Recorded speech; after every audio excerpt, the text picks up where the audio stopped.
the SBA Fresno District Office. And I am here to talk about the 10 steps on how to start a business. So we're just going to go over some basic information and just some what to do and what not to do. So let's get started. So this is part of our Ready, Set, Go series. So the one we're doing today is Ready. And so we're really going to talk about the key steps to getting your business off the ground, and various financing options and some basic requirements for borrowing money, which is a reality for many, right, that want to start a business. They don't have money sitting around, so they have to go out and look for funding. So just some basic requirements to prepare yourself when you get there, and then some local resources that are available locally to help you. And these resources are at no cost to you. But first, we're going to go over, well, what is a small business? And so the U.S. Small Business Administration considered a small business an independent business having fewer than 500 employees. Generally, but varies by industry. So it depends on which industry you're in. That number of employees may vary. And so, in addition, the agency defines a small business as someone that is organized for profit, having a place business in the U.S., operating primarily in the U.S. Which means that you're making significant contributions to the U.S. economy, whether that is through payments and taxes, or if you use American products, materials, or labor. Is independently owned and operated, and is not dominant in its field on a national basis. Okay. A little bit more stats on what small businesses and how they contribute to the economy here in the United States. So nationally, there are approximately 31 million small businesses. Over 3/4 of these small businesses have no employees, but even then, they still make up a huge percentage of the U.S. employer firms. They do create 65% of new private sector jobs. And so, as you can see, there are so many small businesses in this country, and they contribute tremendously to local small economies by hiring people, right? Creating jobs. So we're going to skip this one because that's usually for an in-class curriculum where we give you guys books. But we're not doing that today. We're just going over just the brief information. So 10 common pitfalls to avoid when starting a small business. And one of those is lack of planning. And you may think, okay, that's common sense. But, you want to know what is going to be part of that planning process, right? What does this planning consist of? And so we'll get more into that here in a little bit. 2 is poor credit. Although SBA loans tend to help folks with not great credit, you still have to have, you can't have poor credit. And so I know that's hard for some folks that invest their own money or use their own credit cards to buy stuff to get their business going. So it's very important not to do that, not to put yourself into debt. It's best to protect your credit as much as possible, because when you do need a loan, at least your credit is been spared of all the risk, right? Number 3 is failure to seek expert help. Again, we have a enormous resource partner network throughout the country that are funded by the SBA to provide this expert help to you. Lack of support. It's very important to have those around you that support you, and to have a support system that's going to help you through the process. Lack of industry experience. So if you know what industry you're going into, you want to make sure you understand that industry. It's not something you could just hop into, right? You want to understand the industry because you want to understand, well, how do competitors work, right? Number 6, labor alignment with your business goals. So make sure that those two align. 7 is insufficient capital, not having enough money. And so, again, those are, again, very common, because Nobody has a pot of cash just sitting around, right? So number 8 is poor customer service. And this one is super, super important because your customers are going to be the ones that pay you, right? So you want to make sure that your customers are well taken care of, that they feel like they matter. And so you want to make sure that whoever you're hiring as your employees, that they understand that customer service is important to your business and to you, because you want to make sure that your customers are taken care of. Once you get a bad review, it's kind of hard. I mean, have you guys gone into read Yelp reviews and you're like, well, they have mostly good reviews, but those onesies and twosies that you read are like, I don't know if I want to eat that after all, or get that after all, right? So you want to make sure that, again, you don't want to get any of those bad customer reviews. Poor cash management. And this is especially important when it comes to your personal cash and your business cash. You must always keep those separate. It's so easy to say, you know what, I'm just going to grab money from the business to pay this, or I'm going to grab money from the business to pay that, and their personal expenses. So it's best to keep those two separate, so that when you are doing your balance sheets and all that good stuff that you will need for a business plan, that they're all the numbers match. Marketing and technology challenges. I know that for a lot of small businesses are, believe it or not, non-English speakers, right? So many people come to the country and they start businesses, and they're just so good at it, right? But they lack that technology education. They're not able to use um, all of the tools available at their fingertips through their phone, right? There's so many apps nowadays that you can use to help you better work your business. And unfortunately, there's folks that just don't know, um, and are at a disadvantage in this area. Our next one is 10 talents that drive entrepreneurial success. So these are the things that you want to keep doing right, right? You want to be disciplined and hardworking, which all of you, if you are at a university, you've already showed the tenacity and that hardworking ethic. So that's wonderful, because not everybody can say they have that, right? Number 2 is successful risk manager. You don't want to be an irresponsible risk manager, right? You don't want to take unnecessary risks for your business. You want to really evaluate the risks that you are taking.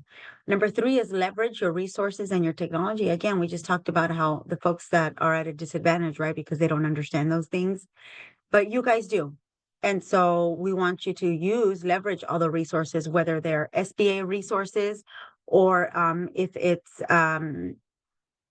technology, learning how to use whatever's available, as far as applications, etc. Number 4, think globally and act locally. So, you want to think, well, what does everybody want? But I got to focus on servicing the local people here first, right? You want to think big, but serve small. You eventually will get to where you are big, right? With hard work. Number 5, strong organization and execute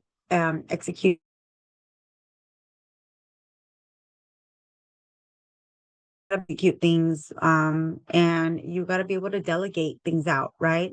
I know it's so easy as an owner to want to have control of everything, but sometimes it's important to delegate those duties out to other people so that you can focus on being the owner.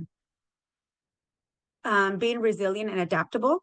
COVID was a big example of that. So many businesses had to adapt and be resilient, right? And adapt to the changes and the challenges that they were facing.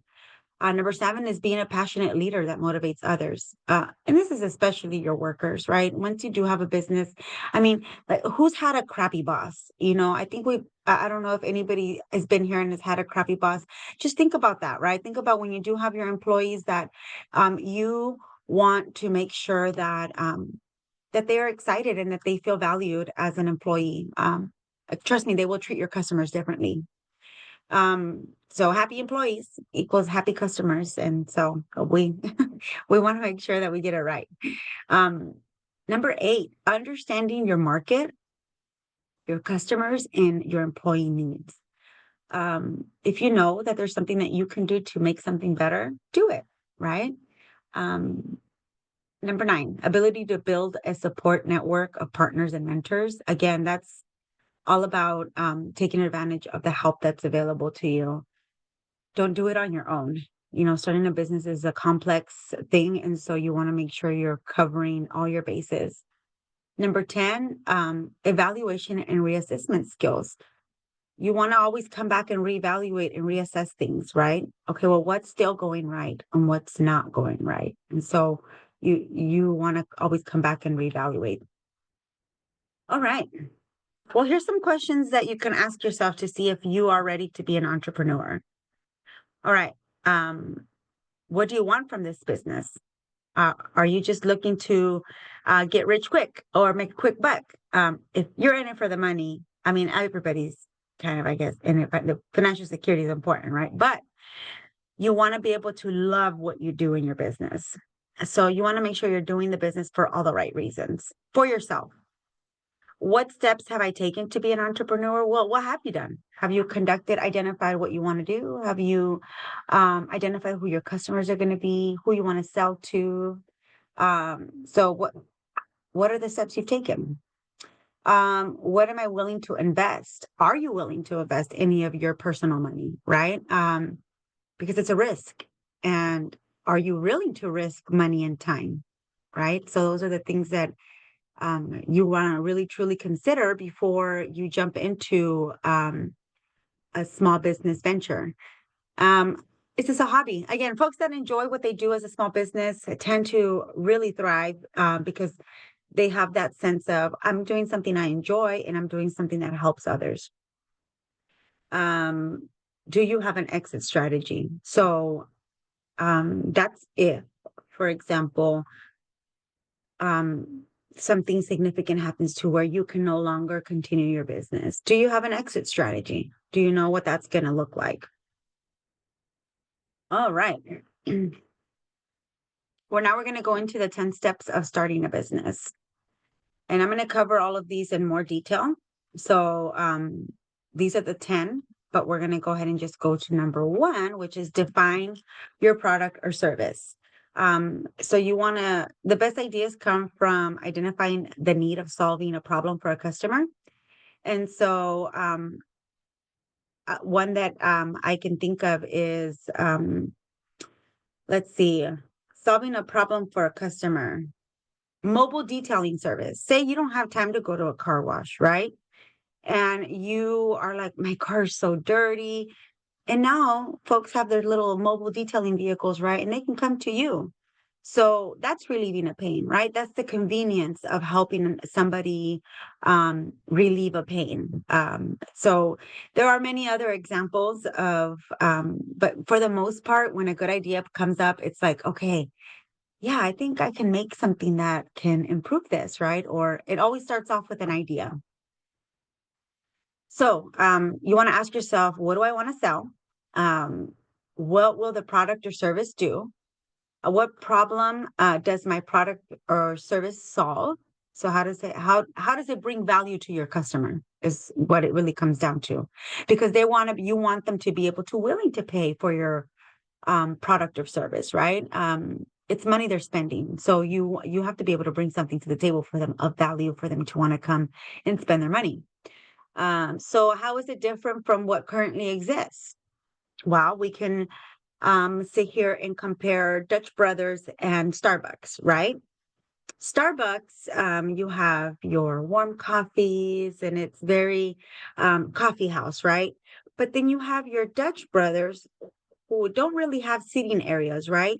They cater more to a younger crowd. That's just their drink menu, their logo, just everything about Dutch Brothers is catering to a younger audience. And so that's the difference between the two, right? And what does Dutch Brothers offer that Starbucks doesn't? Well, Rebels, right? They have their drinks where they have energy drinks in them. And that's just a neat way of changing what customers drink for caffeine, right? It could be that energy drink, it could be a coffee. And I don't know about you, but just their menu is so everything sounds delicious and yummy. I want to try it all. Um, but that anywho, that's just a comparison of the two, right? What is it that you can offer differently from what's already out there? And who will buy it? How will the customers know that you sell it? And so that gets into marketing a little bit. And how much will they pay for it? Again, are there competitors you're competing against, right? That's always going to determine how much you can charge for something. All right. Let's go here. So, number 2 is understand your competitive advantage. And what this means is we want you to better understand so that your business that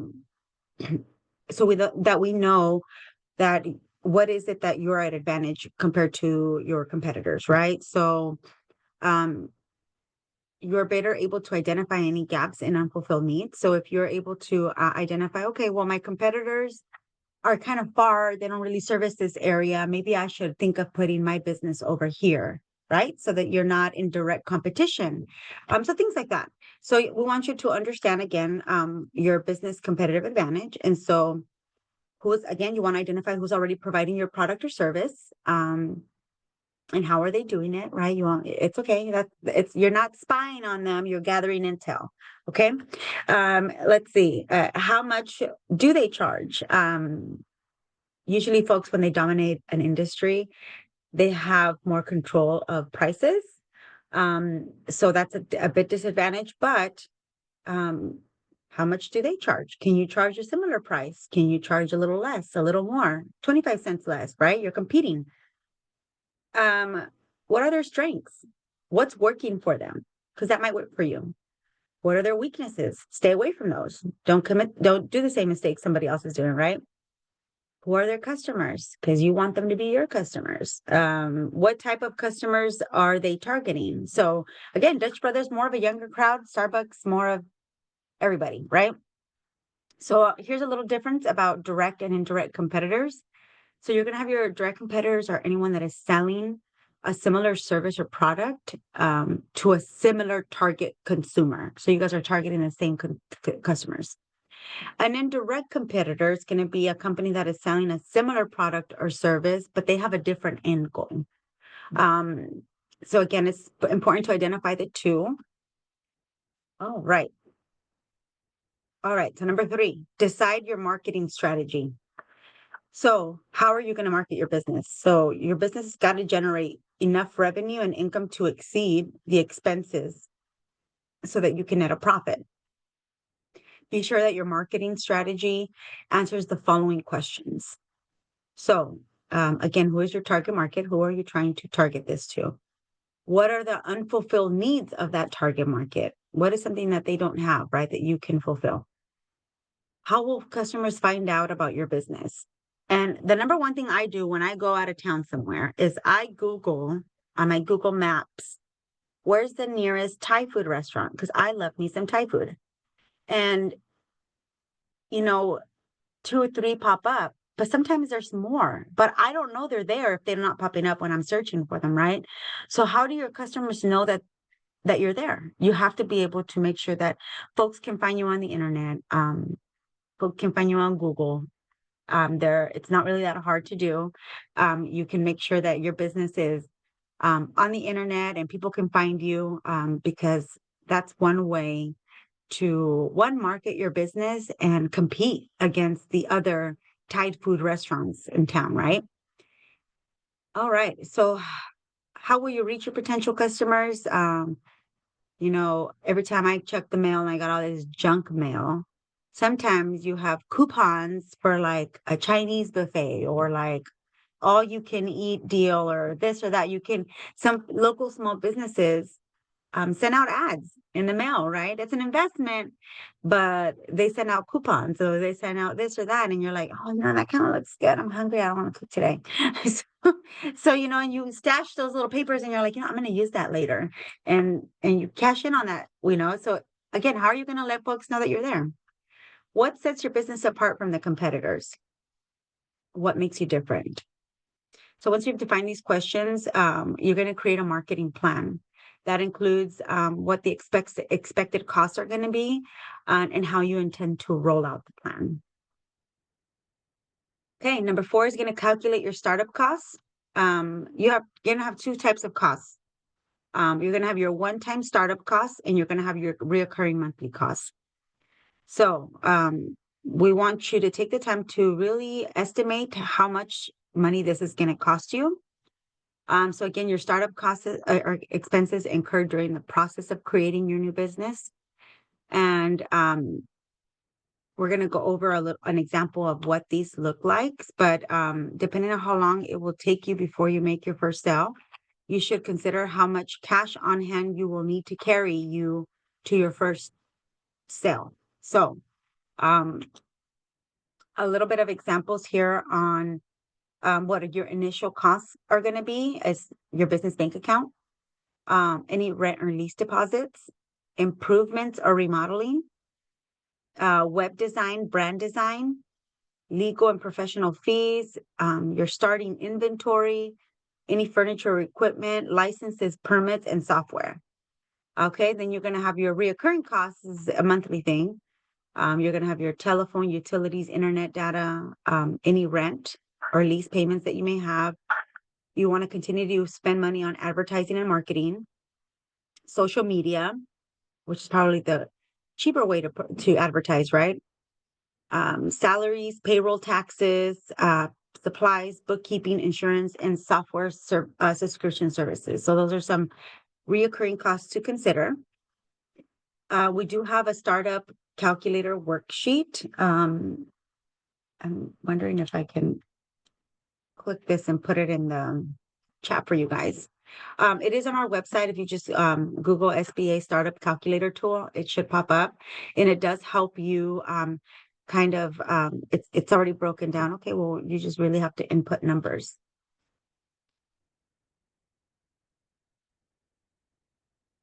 There we go. So number 5 is choose your business legal structure.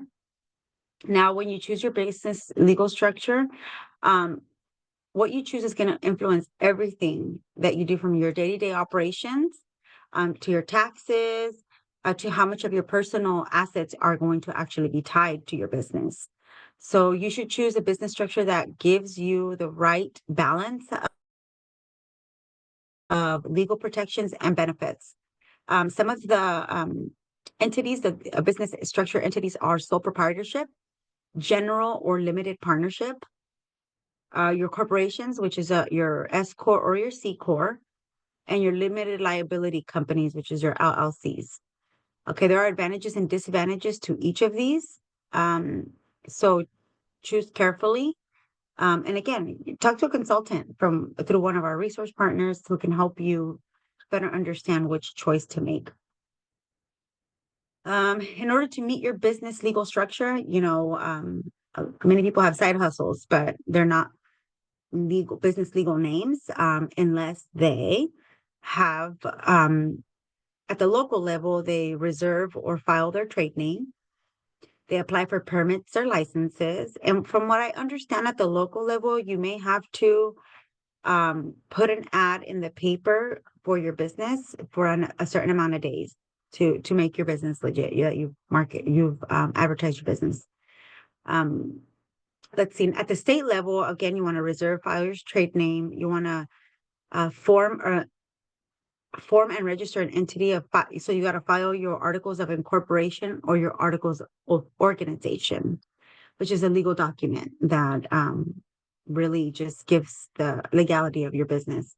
Register for your sales tax license, set up your state wage withholdings, and also establish unemployment insurance accounts. So those are the things you're going to have to do at the state level.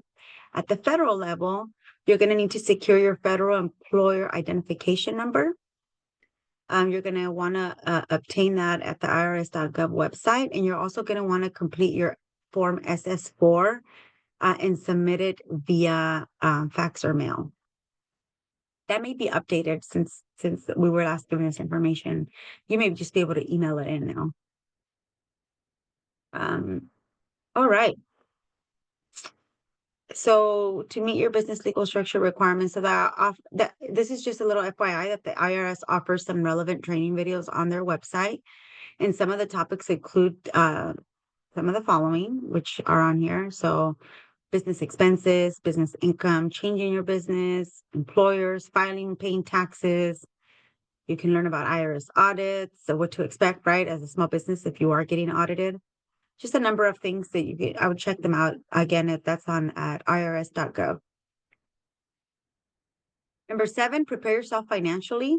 So, cash flow may be tight. We've talked about this, right? And it's going to be tight during the early stages of your business. But you can prepare yourself for that period with the following strategies. So you can either limit any new debt or monthly payments, save money, get your personal finances in order, reduce daily personal expenses, track your expenses, budget by the month, and take into account your personal budget and calculate how much you need to survive at least the first 6 months of your business. So make sure that you're planning accordingly and giving yourself plenty of wiggle room, right? Cash flow is going to be the total amount of money being transferred into and out of your business. So that's what cash flow means. All right. We're going to go over quickly the 5 C's of credit. This is what lenders look for. They're going to look at your character. Are you generally a trustworthy borrower? Capacity, do you have the ability as a borrower to repay the loan? Capital, the money invested by the business owner or management team. Conditions is going to be the growing or faltering of the business. Industry trends and how they impact loan repayment. So sometimes the conditions of an industry or the conditions of just the economy shift. And so that's also one to consider. Collateral is going to be the assets used to secure or guarantee your loan. So those are just some of the 5 C's of credit. All right. Number 8. Remember, we had 10 of these, so we're almost there, guys. So develop your strategic plan. So you're going to want to develop your plan. So, and this is a document that describes how your new business is going to achieve its goals. And so this is pretty much essentially what your business plan is going to look like. There is free counseling available to help you write it. They have templates. You don't have to buy a template. If you do need to apply for a loan to start your business, a lender is going to require a written business plan. But so loan or no loan, you should always have some form of a strategic plan. So your business plan, again, is not only there to help you, but remember, it's got everything on there, even your exit plan, right? Like, okay, well, everything's about planning. Remember that it does not have to be 30 pages long. Your actual business plan itself doesn't need to be super long. However, any additional documents they attach, like your financial statements, your bank statements, and everything else, any additional supplemental documents that you include are not part of that 30-page. Those are separate. So yeah, you don't want to have a 30-page business plan. So some key takeaways. The key element you should include in your strategic plan is the description, again, of your product or service, who your target market is, what your marketing strategy is going to be, any financial information you have, the business operation, and the business rules. Number 9, we want you to sustain your small business. So there are several key items that we want you to make sure that your business sustains over time. And that is use effective marketing, keep your loyal customers, identify new customers, make those your new loyal customers, manage your business finances, maintain or improve efficiency for your business, and stay involved in your local community. So all of this just puts you out there. It gives your reputation, gives you a reputation, right? Folks know who you are. If you're involved in the community, sponsor that little league team, right? Be a part of the community as a small business owner. Number 10, seek professional and financial assistance. So again, here at the SBA district office, we service 15 counties in Central California. We have other district offices scattered throughout our state and the nation. So they all cover, there's no county left uncovered. So all the counties are covered. Um, and so we want you to make sure that you can always come to either of your district offices for help. Um, your professional financial assistance team should also include your accountant and your bookkeeper. Should have a lawyer. Um, you should have your bank and lender team, and also be well connected with the city, county, or state economic development resources. Um, though they are super helpful. We do have our City of Fresno Economic Development team, and we work closely with the city, right, to provide them, to collaborate on events and bring information to the public. So some expert advice. You're going to want expert advice from either our small business development centers, women's business centers, which we have one in Fresno State, SCORE business mentors, or the Veteran Business Outreach Center. I don't know why that says opportunity. It's supposed to be outreach. Okay. Number 10, financial assistance for rural entrepreneurs. Especially here in the Central Valley, we have a lot of rural areas, right? A lot of these towns, they're like in the middle of nowhere.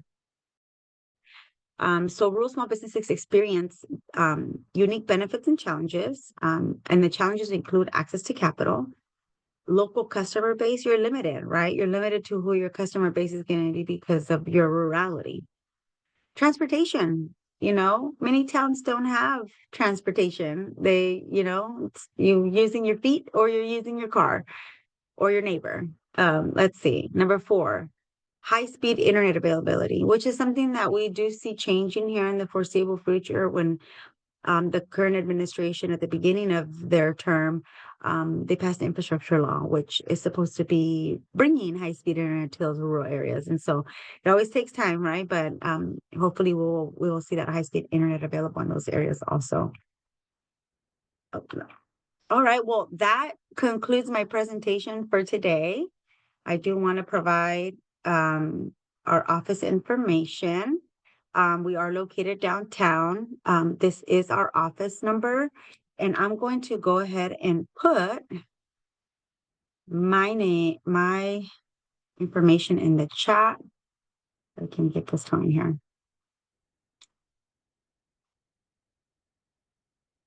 Do you have any questions for me?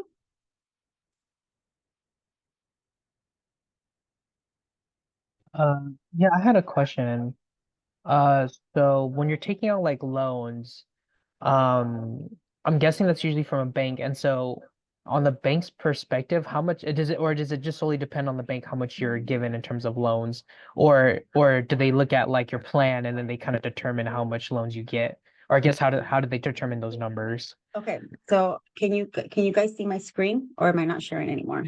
No, I guess so. Okay, you can see the screen? Okay. Mhm. This is our Fresno District Office homepage. On our website, you can go to our different loan programs right here.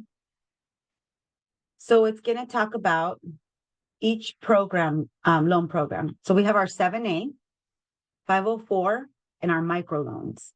The microloans is our more popular one because it's 50,000 or less. And let's click on that one. Let's click on what a microloan is, right? So, well, what is a microloan? It provides loans up to 50,000 to help small businesses and certain not-for-profit childcare centers start up and expand. The average microloan is about 13,000. Let's see. Are you eligible? Each intermediary lender has its own lending and credit requirements. So generally, these intermediaries require some type of collateral as well as personal guarantee and of the business owner. So this is how you can use your microloan. It's on the screen. So working capital, inventory, supplies. And then it tells you down here what you need to apply, right? I wouldn't go find a micro lender now because you don't have a business plan put together, right? You want to wait until you have that. But that was just a micro loan, right? You can always go and look at the 7A loan, which is a loan that is, this is a different loan, right? So it's a primary business loan program, provides loan guarantees to lenders that allow them to provide, okay, hold on. It can be used for acquiring, refinancing, or improving real estate and buildings, short and long-term working capital, refinancing your current business debt, purchasing and installation of machinery and equipment, purchasing furniture, fixtures, and supplies, change of ownership, and if there are multiple loans, including any of the above. So this loan is up to 5 million. So you can get a significant amount of money. Again, it's just check out our website. But I recommend that you first reach out to one of our resource partners. And again, let me put my email in the chat so you can contact me and I can send you information on our resource partners, and they will be there to help you once you're ready. Awesome. Okay. Thank you so much. Did you have any other questions for me? No, I think that's all. I think that's all I had at the moment. But if I'll definitely go out and check the website, and contact if I have any more questions, And because I've always again, thought about opening a business or, wanting to do one in the future. and it's good to start looking into this stuff now because you're young, you want to be able to protect your credit, right? It's so hard when we're young. We just want to go and have fun. But that's good that you're thinking already with a good head on your shoulders, saying, you know what, let me prepare myself in the event that I think I do want to start a business. So that's good. Know that we're here to help. All right. Is it Vincente? Yeah. Yes. Yeah. Okay. Sorry Do we about have that. any other questions? I think we're good. All right. Well, thanks for having me, guys. And Thank again, you. we have other topics if you guys ever wanted me to present on any other topics. And I am available in the late afternoon. So if that's a better option for you guys get more attendance. I'm always more than willing to hop on later in the day. Okay. Awesome. Thank you. All right, guys. Much. You guys have a good one. You Tell too. Thank Russell I said hi. We will. Okay.